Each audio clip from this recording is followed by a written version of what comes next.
Online বা internet এই ধরনের জিনিস না থাকলে আমরা হয়তো বুঝতেই পারতাম না যে মানুষের রুচি বা মানুষ কত রকমের হতে পারে। আমি পোশাক বা অন্য কোনো ধরনের রুচির কথা এখানে আমি বলছি না, ওটা যে যার পার্সোনাল হতে পারে।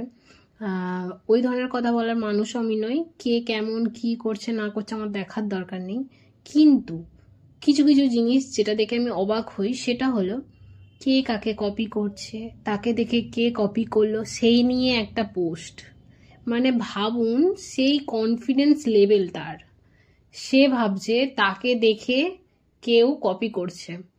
আমরা সাধারণত ইন্সপায়ার হই অনলাইনে নানা রকম সেলিব্রিটি বা এই ধরনের মানুষকে দেখে আমরা ইন্সপায়ার হই। কোনো ইউটিউব চ্যানেল, যাদের চ্যানেল দেখে সত্যি মনে হয় যে হ্যাঁ তারা ভীষণ ভালো কাজ করে, এটা সত্যি যোগ্যতা আছে এই লেভেলে পৌঁছানোর মতো, আমরা তাদের দেখে ইন্সপায়ার হই।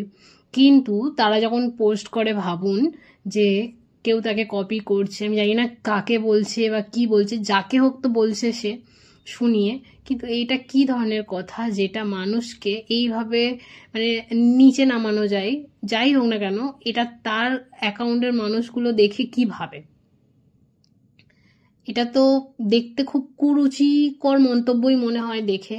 কারণ একটা জিনিস যেটা মার্কেটে বেরিয়েছে, যেটা আপনি কিনেছেন, সেটা আপনাকে দেখেই মানুষ কিনেছে বা অন্য কেউ কিনেছে বা সে কিনেছে, এটা হতে পারে না। কারণ একটাই পিস মার্কেটে আপনার জন্য বানানো হয়নি, আর আপনাকেই সে ফলো করে এটা কিনেছে এটাও না। ইন্টারনেটের যুগে মানুষ মানুষ কোথায় পৌঁছে গেছে আর এদের ভাবনা চিন্তা কোথায় আটকে আছে। আমি ভাবি এরকম কনফিডেন্স আমার থাকলে আমি কি করে নিতাম।